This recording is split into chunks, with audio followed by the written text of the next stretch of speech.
Hello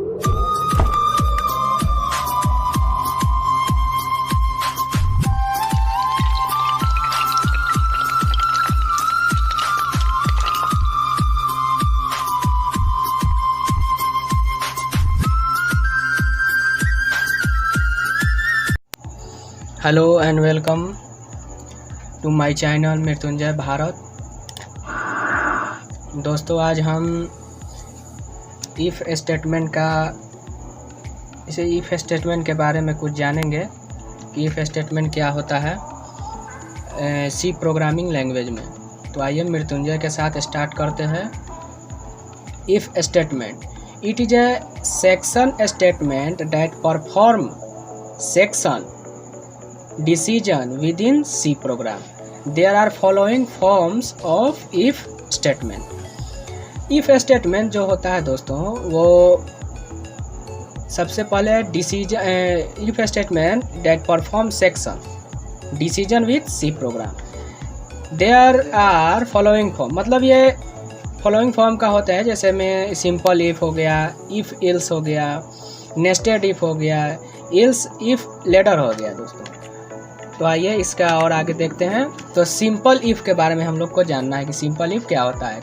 it is a perform of section statement that perform one way section. ये one way section के लिए होता है use, ये सिर्फ वन वे सेक्शन पर परफॉर्म करता है दोस्तों।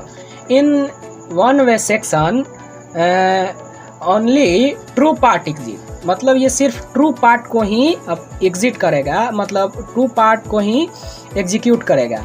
So simple if has true part, ये सिर्फ simple has part true part, मतलब ये ट्रू पार्ट को ही एग्जिट करेगा। जैसे इसका सिंटेक्स होता है इफ कंडीशन, इफ के बाद हम कंडीशन चेक करने के लिए लगाते हैं कंडीशन यहाँ, और ये कर्ली ब्रैकेट में हम स्टेटमेंट लिखते हैं। तो कर्ली ब्रैकेट में हम स्टेटमेंट लिख दें, ये भी मेरा सही है। और इफ कंडीशन में स्टेटमेंट बिना विदाउट कर्ली ब्रैकेट भी हम लिख सकते हैं, लेकिन विदाउट कर्ली ब्रैकेट जब हम लिखेंगे तो सिर्फ ये फर्स्ट लाइन को ही ये समझेगा और आगे वाला लाइन को नहीं समझेगा। जैसे कि इसमें यहाँ हमने बताया है कि इफ़ कंडीशन, इस कर्ली ब्रैकेट ओपन में हमने स्टेटमेंट लिखा है, बहुत सा इसमें स्टेटमेंट हो सकता है, ये सब को अलाउ करता है, ऑल आर कंसिडर्ड।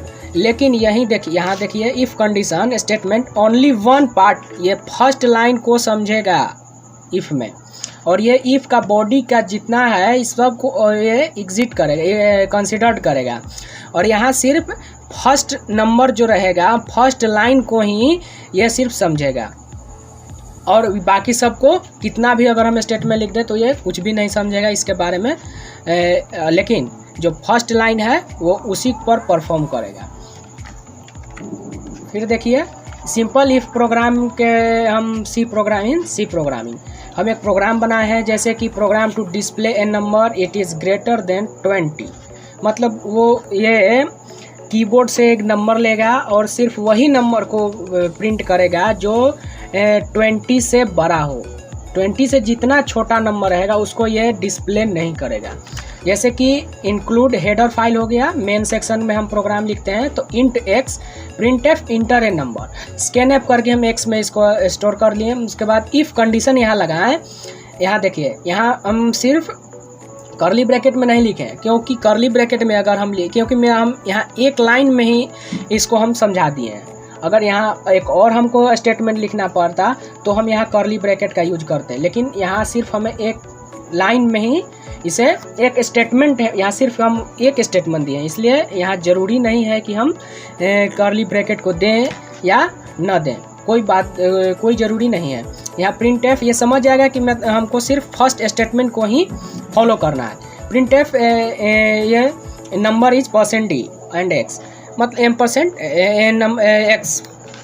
यहाँ मेरा आउटपुट दिया इंटर ए नंबर, हम इंटर नंबर कीबोर्ड से प्रेस किए 25 और नंबर मेरा डिस्प्ले कर दिया 25। लेकिन यहीं अगर हम इंटर ए नंबर 12 अगर डालें तो नो आउटपुट, मतलब ये आउटपुट नहीं दिखाएगा।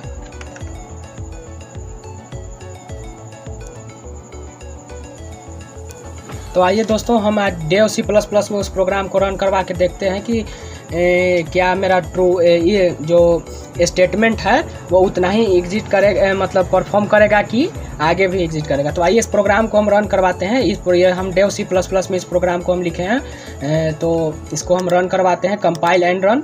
जब हम कंपाइल एंड रन करवाते हैं तो ये देखिए हमसे पूछा इंटर ए नंबर, तो इंटर ए नंबर 25 जब हम प्रेस किए तो मेरा आउटपुट दिया नंबर इज 25। यहीं लेकिन यहीं अगर हम फिर से रन करवाते हैं, यहीं अगर हम 2 प्रेस करेंगे तो देखिए यहाँ मेरा कुछ भी नहीं आउटपुट दिया, यानी कि ये सिर्फ ट्रू पार्ट को ही ट्रू पार्ट पर ही परफॉर्म करेगा। अगर आपने मेरे चैनल को सब्सक्राइब नहीं करा तो सब्सक्राइब कर लें और वीडियो को भी लाइक कर दें। Hey there. Subscribe to my channel and also press this bell icon.